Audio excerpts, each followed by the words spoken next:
coloquei aqui em especial, não o Raio Negro, né? Não coloquei a figura dele sozinho, mas ele dentro do grupo, porque esse é um grupo super seleto, uma ordem secreta de controle, né, do bem, e a gente já nota que aqui não existe nenhuma mulher foi convidada, inclusive, né? Teve o Pantera Negra, a gente foi convidado e recusou a participar do grupo, né? Ele é negro, mas no caso das mulheres, bom, acho que nenhuma mereceu ser convidada, né? Mas a gente falando de mulheres, interessantemente, elas são as que em maior quantidade aparecem nos quadrinhos. Isso se deve, na minha visão, à existência da Mulher Maravilha, que é uma personagem antiga e que faz sucesso já faz muito tempo. E de certa forma ela acabou sendo a precursora de um modelo, né? De uma maneira que das mulheres, das super-heroínas em especial, são representadas nos quadrinhos. Modelo pouca roupa, né? Em roupas apertadas, também vestindo as coisas da bandeira americana. O criador da Mulher Maravilha depois assumiu ser um fetichista, assim, que ela basicamente cumpria todos os fetiches dele. Inclusive o fato de que inicialmente, eu não sei se as mulheres aqui presentes sabem disso, mas inicialmente ela tinha uma fraqueza, que era quando ela era segurada por um homem, né? Não tinha poder, não tinha força, né? Um dos argumentos que existem contra, que defendem, né? Ah, não, mas essa defesa da editora, né? É que as mulheres usam roupas apertadas, assim, mas os super-heróis também, né? Usam colantes apertados e tem aqueles corpões e tal. Mas eu honestamente, quando eu vejo um super-herói representado ali na história, eu não percebo tanta sensualidade, sabe?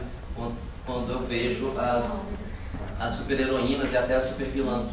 Então, eu acredito que não existe essa marca de sensualidade quando os super-heróis são representados dessa forma.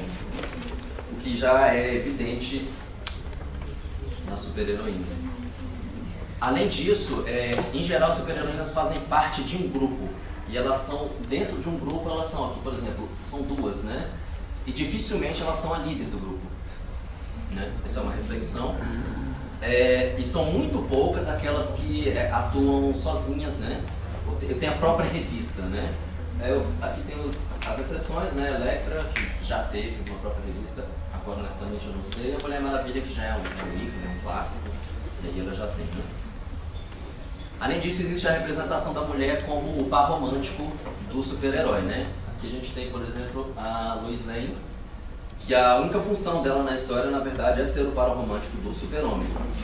Existem outros casos que existem super-heroínas que se relacionam com os heróis, né? Então aqui o Ciclope e a Jean Grey, né? A Fênix, Garota Mágoa, e aqui os dois membros do Quarteto Fantástico, o Senhor Fantástico e a Mulher Invisível.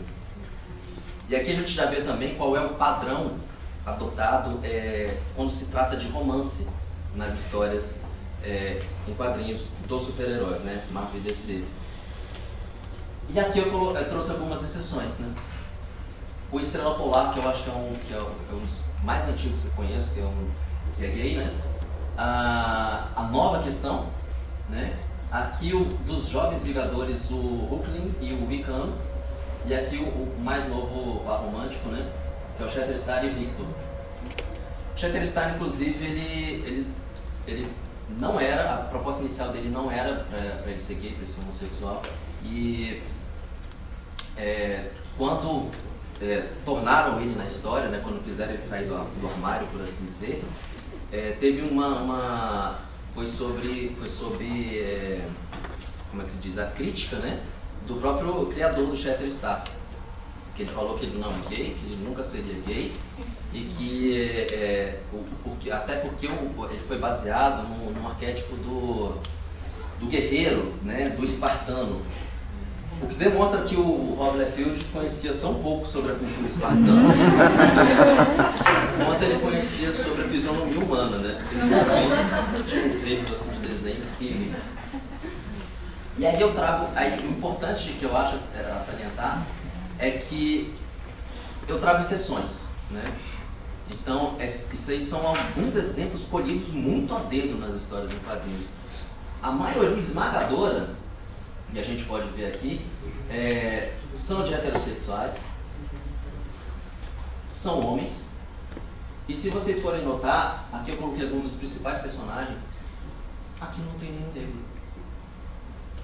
É um dos grupos mais invisíveis, na minha análise, é um dos grupos mais invisíveis dentro da história em quadrinhos. Herói e vilão, né? Porque eu não sei o que é pior, né?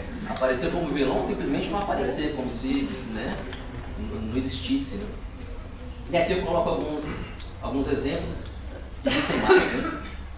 Eu chamo especial atenção para o Pantera Negra, que ele não é simplesmente um negro na história, ele é o rei de uma nação.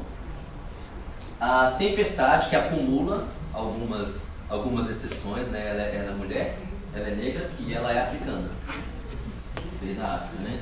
E chamo a atenção aqui para um personagem muito desconhecido que surgiu durante um período muito breve, né, na história de quadrinhos, que é o teatro, mas que ele trouxe à tona justamente, ele veio como um personagem negro e ele trazia à tona justamente a falta da existência de personagens negros nas histórias em quadrinhos. Então ele foi entrar para os Vingadores falando assim, pô, mas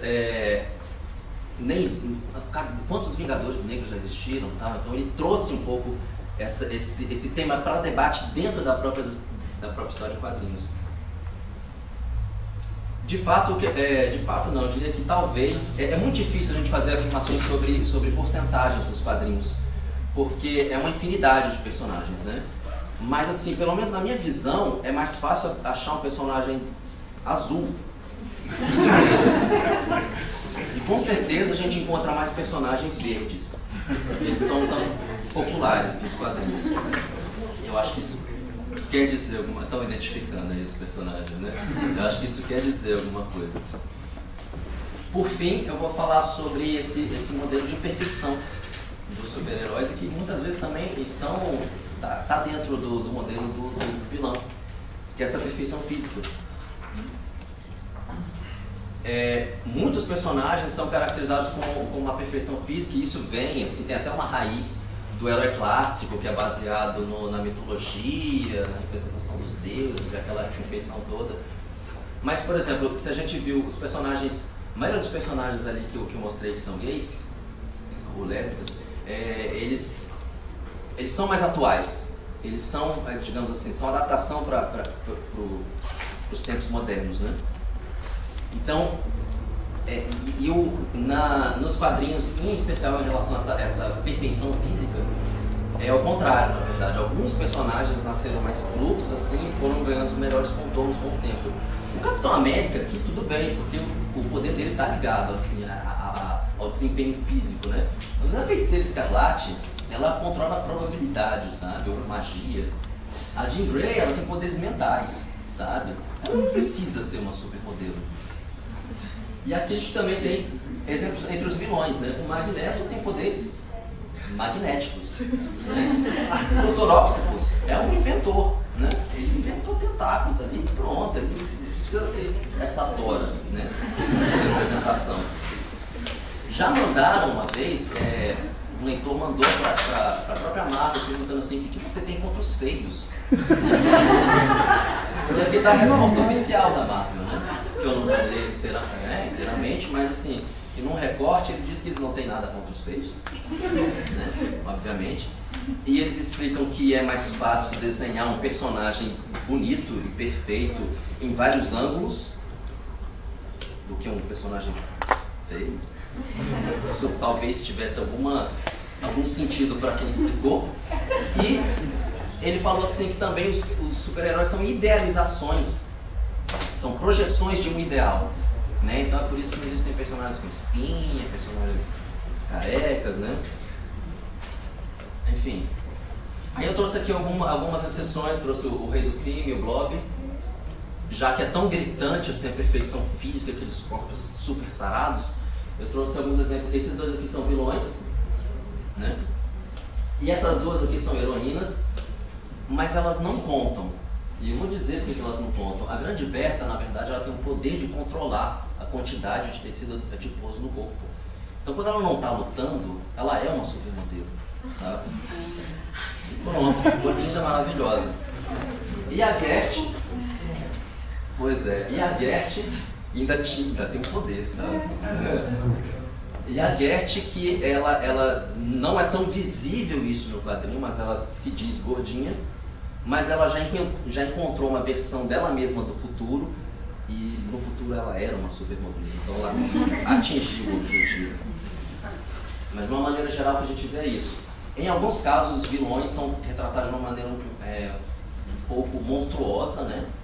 E o herói é uma perfeição, né?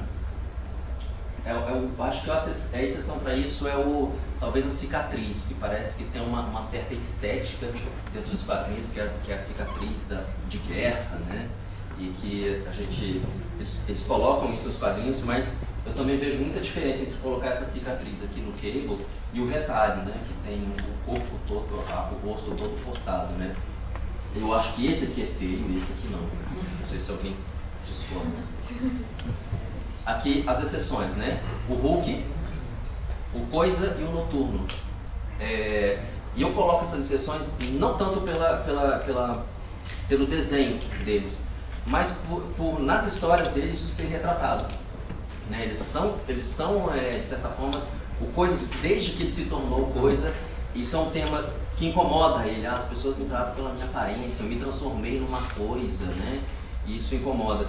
E o Noturno, que eu falei que eu ia voltar a falar, né, que ele se assemelha a um demônio, né? Dos X-Men, ele é alemão, e fica muito clara essa questão de que ele é visto como um demônio, né? Mas ele é um super-herói, ele é uma pessoa boa, enfim, essa inversão. Inclusive ele é padre.